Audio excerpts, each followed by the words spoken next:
आपके साथ मैं हूं जोहम रुबा। आप देख रहे हैं यूपी की बात। नोएडा अथॉरिटी में सरकारी पैसे को ठिकाने लगाने के लिए बड़े खेल खेले गए हैं। सरकारी परियोजनाओं में हेरफेर कर उन्हें औने पौने दामों में बेचा गया।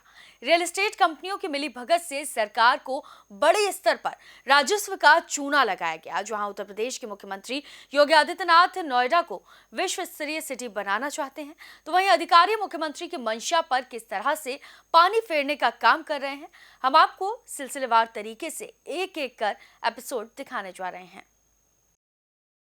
अल्ट्रा लग्जरी प्रोजेक्ट के बहाने यूपी सरकार के राजस्व की लूट। 3C कंपनी के मालिक निर्मल सिंह ने नोएडा अथॉरिटी के साथ मिलकर किया बड़ा खेल।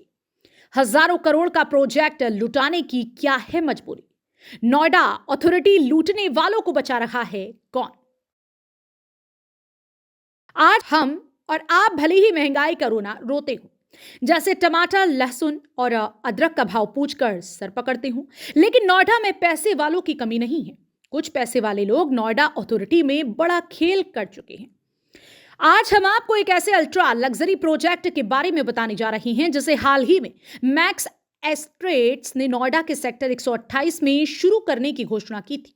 नोएडा के सेक्टर 128 में अल्ट्रा लग्जरी प्रोजेक्ट आज किस हाल में है, इस बात को जानने के लिए आपको हम थोड़ा पीछे लेकर चलते हैं। दरअसल नोएडा अथॉरिटी कई बार स्कीम्स लॉन्च करती है जिसका टेंडर वो उस कंपनी को देती है जिनके पास पर्याप्त मात्रा में धन और संसाधन हो, साथ ही वो प्राधिकरण का पैसा समय से लौटा सके।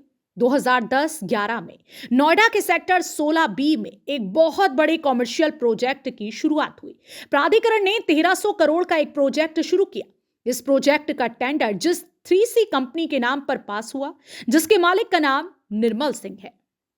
बता दें कि D&D फ्लाईओवर के पास नोएडा सेक्टर 16B में एक कॉमर्शियल भूखंड विश्व स्तरीय 3C कंपनी को आवासीय और रिटेल प्रोजेक्ट विकसित करने के लिए नोएडा प्राधिकरण द्वारा आवंटित किया गया था।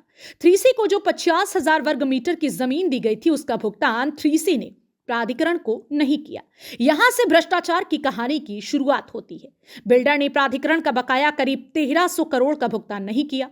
टेंडर और पट्टे की शर्तों में प्राधिकरण के देयों की वसूली के संबंध में स्पष्ट प्रावधान किए गए हैं कि 3C कंपनी बिना ड्यूज का भुगतान किए किसी भी को जमीन की सबलीज नहीं कर सकती। दूसरा नियम सबसे महत्वपूर्ण यह था कि 3C पूर्ण भुगतान करने के पश्चात भी 10,000 वर्ग मीटर से नीचे की जमीन किसी को सबलीज नहीं कर सकती। अगर कोई टेंडर लेने वाली कंपनी प्राधिकरण के नियमों के विरुद्ध जाती है तो उसका टेंडर रद्द कर दिया जाएगा और उस कंपनी को ब्लैक लिस्ट कर दिया जाएगा।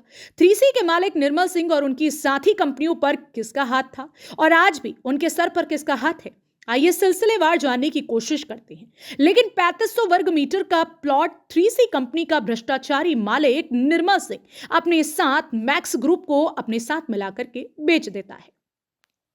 उस समय प्राधिकरण के सभी अधिकारी मौन धारण कर लेते हैं जब निर्मल सिंह सभी नियमों को ताक पर रखकर मैक्स ग्रुप के साथ मिलकर बड़ा खेल खेल लेता है। बता दें कि यहां 3C के मालिक निर्मल सिंह को 50,000 वर्ग मीटर लैंड नोएडा अथॉरिटी द्वारा दी गई थी। इस पूरे प्रकरण में सबसे हैरान करने वाली बात तो यह है कि 3C कंपनी के मालिक निर्मल सिंह ने स्वास्थ्य समूह के एक मशहूर मैक्स ग्रुप एवं प्राधिकरण के कुछ अधिकारियों को अपने साथ मिलाकर के सरकार के पैसे को जमकर लूटने का प्लान बनाया। ऐसे में बड़ा सवाल यह है कि नोएडा प्राधिकरण के अधिकारियों की ऐसी क्या मजबूरी थी कि वो निर्मल सिंह के सामने मौन धारण कर बैठे रहे।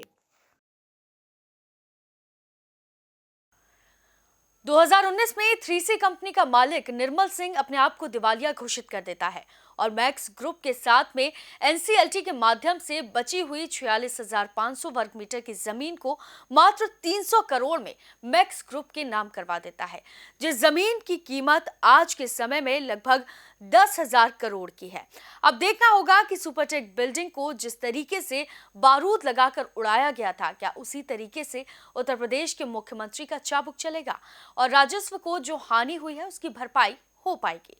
आप देखते रहिए यूपी की बात और करिए पार्ट 2 का इंतजार।